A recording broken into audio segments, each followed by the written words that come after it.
We are the Ducross Brothers, a new, lively, cutting-edge sports talk show with your boys, Sean and Tristan Ducross. Sean, are you ready? Because, man, we got an impact show, son. And Monday Night Mayhem, we actually saw, Sean, hair-on-hair crime and a frustrated player in Cincy, as well as Team Obliterator in full effect. Or maybe not.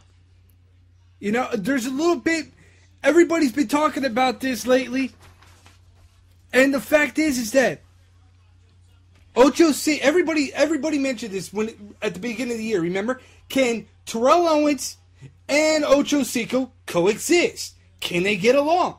What will happen?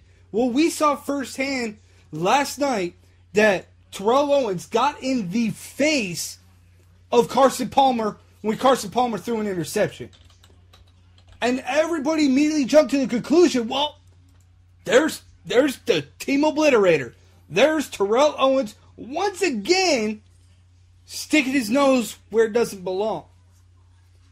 But do you blame him for coming out and getting in the face of Carson Palmer? Carson Palmer used to be this iconic player, if you will, for the Cincinnati Bengals up until Kimo von Oelhoffen seamlessly turned his career upside down by having Carson Palmer tear his ACL a couple years ago in the playoff game. Nobody forgets about that. Not even Carson Palmer forgets about that. I feel that Carson Palmer is in the same syndrome of what happened with Dante Culpepper. The only difference is that somehow Carson Palmer still is able to keep it turning a little bit. But to see Terrell Owens get in the face, that is what everybody went to. It's like, oh God, he's getting in the face of Carson Palmer. But when you watched the way in which he went about it, it didn't look as if it was really bad. It looked as if it was just another player going to Carson Palmer, knowing what Carson Palmer is able to do, and seeing how well he was going to respond. Carson Palmer came back that next play and threw a 25-yard pass, touchdown to Terrell Owens in the corner. Absolutely. So apparently he responded. But sometimes you want to see Carson Palmer respond the same way. Not just always take it. But if Carson Palmer would have had Ocho Cinco involved in that game, they would have won that game.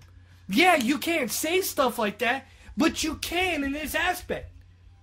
The Pittsburgh Steelers did not win that game because they played better. They won that game because they made fewer mistakes and they made the plays when they counted.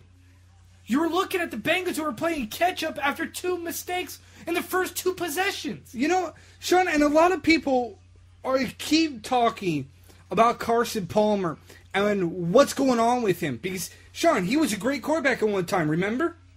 You know, almost 70% completion. He was going to go to the playoffs, possibly even win a championship at some point. And like you said, Sean, you talked about the injuries. Every single year, Sean, people continue to talk about, is Carson injured? Is Carson healthy enough to play? What's still lingering in his mind? And I keep coming back to the fact that here's a quarterback. You got your knee taken out from you, Sean. The next year and a half, Sean, he was never the same. Yeah. And then all of a sudden he has an elbow injury.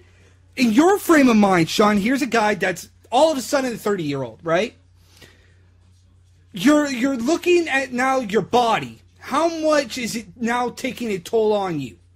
Now you get an elbow injury to your throwing arm. Keep in mind. Has Tommy John surgery on his throwing elbow. We know what Tommy John surgery is just based off of baseball. So now is that lingering in his mind too? Because, okay, I've got my knee hurt. It's been taken out on me. My elbow is torn to threads. I have shoulder injuries. At 30 years old, Sean, at a quarterback at that level, having that kind of injuries take a toll on your body, he's not the same. I don't care what he says, that he's 100% healthy. Just like Drew Brees. We're seeing Drew Brees Injuries at a quarterback position takes a toll on you. But as a player and as a man of integrity and of a position of his, will never come out and admit that something ain't right. Tristan, so then when you look at what's going on, if you can even say something's going on with Carson Palmer, then you talk about injuries, you talk about his throwing arm, because that's where the injuries have. Is that one reason that we could be seeing him staring down wide receivers? Like last night. Well, yes, I pointed that out to you. Yeah, you saw him stare down Terrell Owens with 3 Steelers around him when he threw a pick to Ike Taylor. Yep. So, when you see that, is he not trusting his arm anymore? Well, that he feels like, okay, well, I have to make sure that they're open and then I throw it, rather than relying on his instincts and his arm strength to get it in the tight windows that he used to be able to. Correct. But due to the injury, he's like, I don't think I can make that throw. Yes, because that is lingering back in his mind about all the injuries that he has had, that he has sustained in his career. He's no longer the same quarterback. You have other players you have another quarterback that's on the roster in his brother. Do you go with his brother at this point and say, you know what, Carson, you're not the quarterback that can take us to into the proper direction? But yet we have your brother right behind you. That's something you have to look at. But Tristan, you can't even think about that. Jordan Palmer is nothing more than a backup than he'll ever be. You saw that at UTEP. When he played at UTEP, he had all the tools to be the next Carson Palmer, if you will. But he never matured that way. But Sean, this isn't just about Carson Palmer now. Because yes, Carson Palmer has some serious issues that he needs to overcome.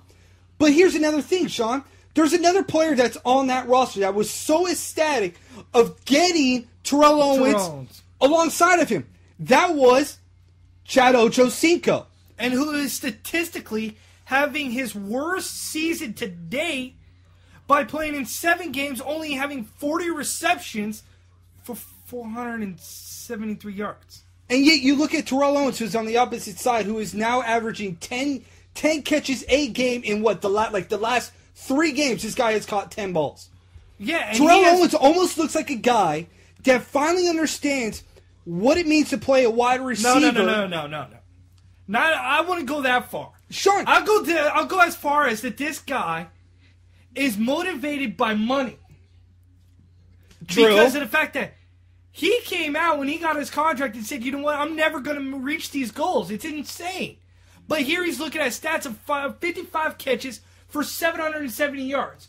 All he has to do is get to 60 catches. And it triggers more money. And he triggers more money of over $300,000. And what you're talking about is his incentive-based contract. Absolutely. The more and more he catches a ball, the more yards he gets, the more touchdowns, the more incentives he gets, which means more money. And for Owens, I get that. But Ochocinco is left on the backside, Sean. Palmer is staring down Owens. Owens leads the league in the most looks. In the whole entire NFL, he has the most looks by his quarterback or by any quarterback that's out there right now. Ochocinco looks like he's playing frustrated. He had a couple balls, thrown his way in Monday night. 1, he dropped. 2, he got an inside release when he should have went outside. And he looked confused on the route. Then there was a play where Palmer rolled out to the right. He heaved it to the corner. And Chad just kind of stopped. My first initial reaction was, oh, God, we have a Randy Moss sighting. He only wants to play when he wants to play. But that's not the case. He looks legitimately frustrated out there on the field. So he says. And he says that, oh, you know what? I'm going to call up Dick LeBeau because I'm sick and tired of getting double-teamed. Well, are you sick and tired of getting double-teamed? Or is it the fact that the double teams that you are drawing is because you're no longer working hard? Because you're not out there busting your butt time and time again. Why is it that Carson Palmer's relying on Terrell Owens of all Jordan people Shipley? and Jordan Shipley? What about Jermaine Grisham? Exactly. I mean, so him complaining about the onslaught here of being double teamed doesn't necessarily make sense. But now you go back over to the Pittsburgh Steelers and go back to what I said at the beginning. Who almost choked to lose the game. Correct. But the thing, though, that came back of why they were able to maintain the lead was because despite not having a running game, despite not throwing for a lot of yards, one thing Mike Tomlin is good at is fundamentally sound football. His teams rarely ever make a mistake, and they're so tough on defense that they can hold any team accountable and go, hey, you know what? My offense isn't doing good today, but on the other onslaught, dude, we can carry a team. When you got Lawrence Timmons, you got James Harrison, the list goes on of other guys on that team. That defense is so quick, so fast, so agile that they can get to the quarterback at any given time. And Mike Tomlin preaches pressure, fundamentals. So that's what's good about the Pittsburgh Steelers, and you saw that. Is that, yeah, you know what? Didn't have the best game. But the bottom line is that the team that made the least amount of mistakes wins. It's always like that. You've seen that, and it's been a given all year long, is that you've seen that. The teams that make the least amount of mistakes will hold on to the ball and will win. Dude, it comes you're down talking to about mistakes? Dude, I swear, at the beginning of the game, it almost looked like the San Diego Chargers special teams were playing. They were suited up as the Cincinnati Bengals. With the fumble off the first kickoff, then the block punt. I'm thinking like, oh my God, are we seriously watching this right now? And the fact too about that was that William Gay came on the left-hand side, and the announcers knew the play seemingly before it ever happened. They were yelling "Look out!" Yes, before the ball was even hiked. They already knew it was coming. One of the craziest plays that the announcers even saw from a long shot. But you're looking at teams that should be winning and that are not winning. Mm-hmm. Cincinnati should be far better than what they are right now. Pittsburgh just continues. They were the former division champs, and you're looking at them at 2-6, and you're like scratching your head. They got players, they got key parts set, and yet the Bengals continue to struggle. They have no identity, no clear direction. How does your running back Benson go from having 1,000 yards to having 500 yards rushing? Somebody needs to explain that to me, why Marvin Lewis all of a sudden can't run the rock. But yet you look on the other side, Sean, you talk about fundamentally sound football, and you got the Steelers who did exactly what they needed to do, and that was get back to the running game. Granted, it wasn't like the overly successful, but heck, it got them the win because they stuck to it. Yeah. And the funny thing is that we also saw, you mentioned toughness on the defense. Well, toughness on the defense goes to the both teams. Because we saw hair-on-hair crime.